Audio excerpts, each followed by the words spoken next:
Hey guys, before we begin, June 27th मा एउटा live musical gig हुँदैछ featuring Chetan, The Elements and Nitesh Jankuar at Nova. I'll be there too. I'm really good friends with the whole lineup, so I'm promoting this event organized by Ambers through our vlogs. हामीले episode भरि सबै आर्टिस्टहरूलाई भेटेर we'll know what they're doing, what they're up to and what's going to happen next. In this episode, we meet Chetan vlogs after a year or maybe even more. He'll be opening the show on June 27th. Today, we'll take his camp to where it belongs, out in nature. Ekdam lana parne bhako cha ulai. And we'll catch up with him and know what bro is actually doing. Let's go. Chords.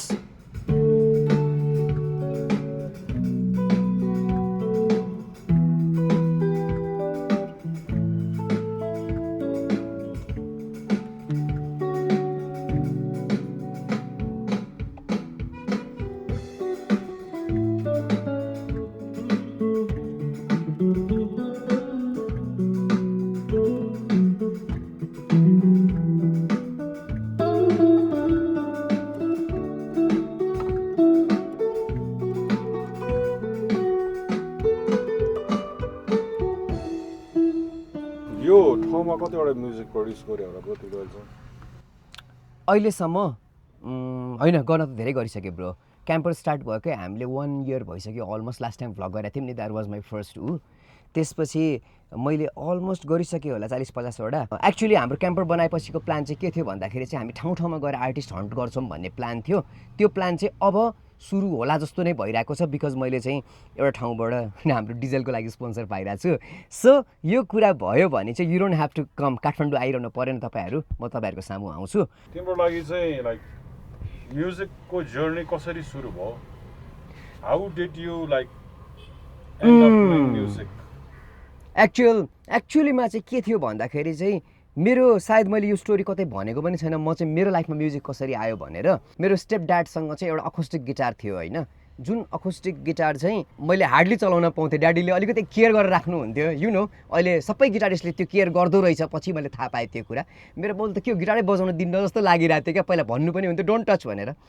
पछि मैले थाहा पाएँ कि त्यसको महत्त्व के रहेछ त भनेर, किनभने हाम्रो हातमा पसिनाहरू लाग्ने, स्ट्रिङ बिग्रिने धेरै कुराहरू हुँदो रहेछ. त्यही बाउको गिटार सिकेरै म हलो गिटार सिकेरै म होइन आज म्युजिक फिल्डमा छु. अर्को कुरा चाहिँ हाम्रो के अरे देउसी भैलो प्रोग्राम पनि हो.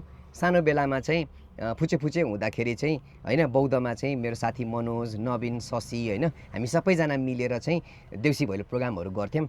सो त्यति बेलामा पनि मैले आफूलाई ग्रो गर्ने मौका पाएँ म्युजिकमा. त्यो चाहिँ मेरो एकदमै बिगिनिङ थियो. पछि चाहिँ लाइफ सर्भाइभ गर्दै जाँदाखेरि जब मेरो लाइफमा निमा आयो, पुगुको ममु आयो, त्यसपछि चाहिँ मलाई म्युजिकमा स्ट्रगल गर्नै पर्ने भयो, बिकज अरू काम मलाई आउँदैन थियो. सो मैले म्युजिक गर्नै पर्थ्यो. अनि मैले अलिकति म्युजिक ठमेलतिर बजाउँथेँ. त्यो म्युजिक बजाएरै I use to feed my family भन्दा पनि हुन्छ होइन. पछि चाहिँ लाइभ मात्रै बजाएर पनि पुगेन, अनि प्रोग्रामिङ गर्न पर्ने भयो मेन चाहिँ.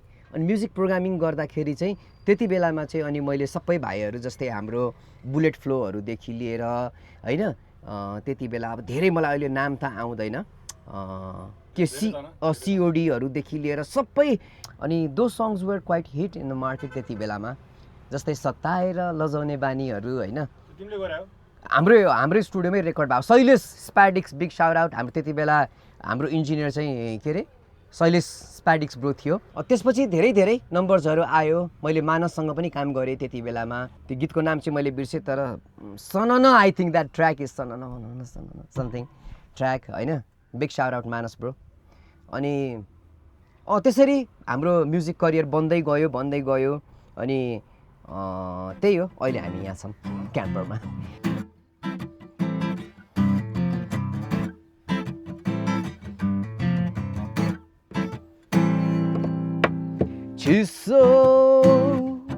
चिसो हावामा त्यसै मन बरालिन्छ. चिसो हावामा त्यसै मन बरालिन्छ. के भो आधी रातमा यो मन तिमीलाई नै खोज्दछ चिसो चिसो हावामा त्यसै मन बरालिन्छ सो 21 मा फादर हुँदा र 37 मा फादर हुँदाको डिफरेन्स चाहिँ के रहेछ त अभियसली कतिवटा कुराहरू जीवनमा बुझेको हुँदैन अनि त्यो कुराहरू चाहिँ सायद मलाई लागिरहेछ कि अहिले चाहिँ मैले बुझेर हैन कामहरू गरिरहेको छु कुराहरू गरिरहेको छु that's what I'm trying to give to the family actually म एकदमै एउटा कस्तो अमेच्योर खालको एउटा स्टेटमा थिएँ भने अब अहिले चाहिँ धेरै मेच्युरिटी छ भनौँ न लाइक मैले चाहिँ अब त्यति बेलामा मेरो आफ्नो डिजायर्ड गिटारलाई खर्च गर्ने भन्ने सोच्थेँ भने अब चाहिँ होइन बेबीको एजुकेसनतिर खर्च गर्नुपर्छ भन्ने खालको मेन्टालिटी भइसक्यो सो धेरै कुराहरू चेन्ज हुँदो रहेछ त्यस्तो फिल भयो मलाई अहिले फादर हुँदाखेरि चाहिँ भनौँ न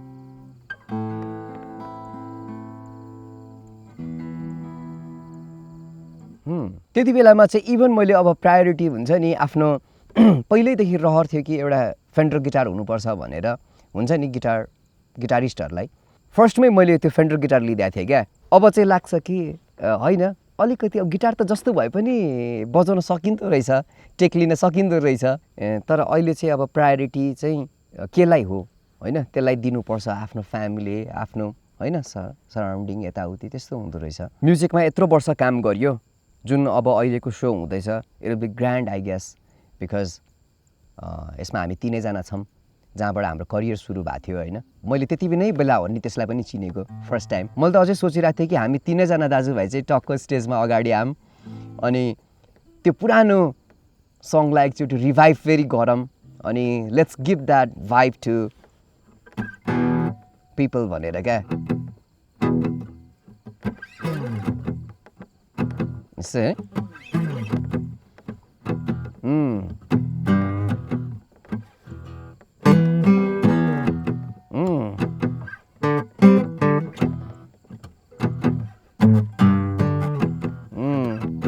वाउ बवाल हुनेवाला छ ल मैले अहिले नै फिल गरिसकेँ यो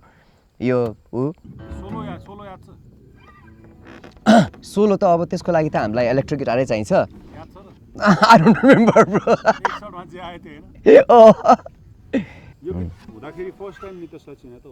फर्स्ट टाइम चिनेको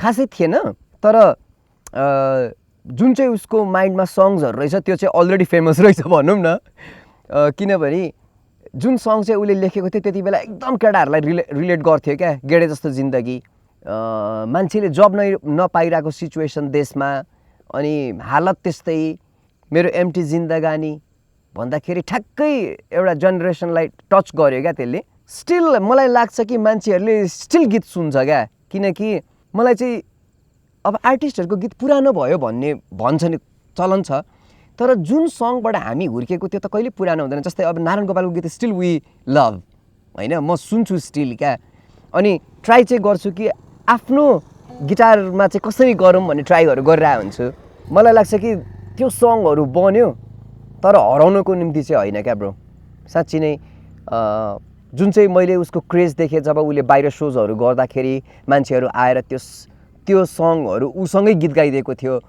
क्राउडमा वाज अमेजिङ ब्रो मैले देख्दाखेरि चाहिँ ल यार मान्छेहरूलाई एक एकवटा लिरिक्स थाहा छ क्या हाँसको छोइलाहरूदेखि लिएर होइन मतलब सबै वर्ड दे क्यान रिलेट क्या हुन्छ नि र त्यो झम्सीखेल एरिया त्यो फिल होइन नितेशले दिएको छ त्यस्तो कुराहरू आई होप योपालि धेरै मान्छेले चाहिँ फेरि इन्जोय गर्नेछन् उसको सोज होइन उसको सो भनौँ न क्लब नोभामा 27मा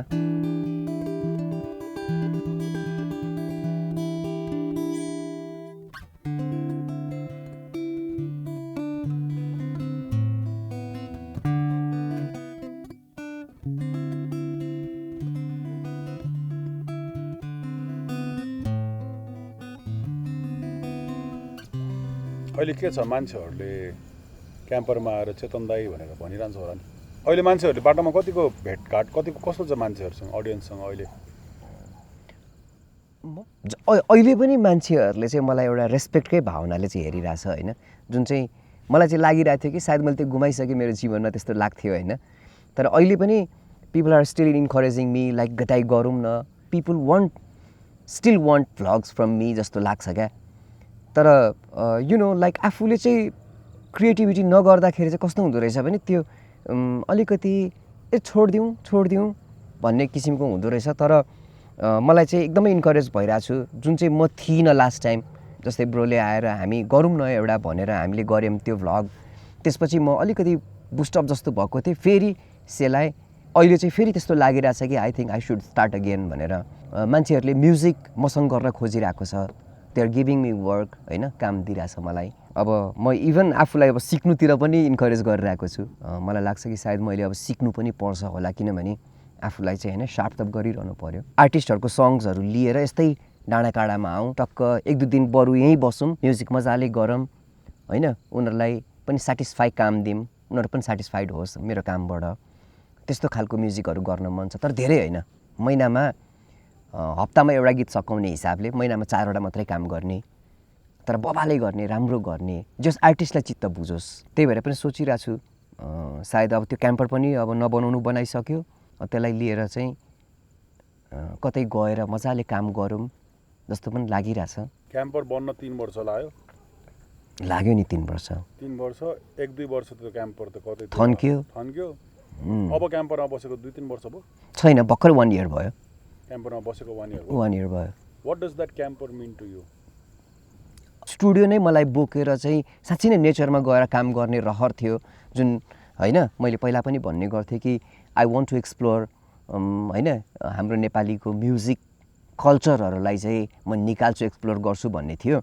त्यो चाहिँ होइन गर्छु भन्दै त्यो 2 वर्ष हामी हरायौँ अब चाहिँ I think this is right moment that we should start अब चाहिँ हामीले गर्नै पर्छ होला म जान्छु पनि अब मनाङ मुस्ताङ योपालि नै म जान्छु त्यो क्याम्परको युटिलाइज पनि गर्छु र प्रोबेबली आल गो देयर अनि एक्सप्लोर त्यहाँको म्युजिक अलिकति यस्तो खालको म्युजिक हुन्छ नि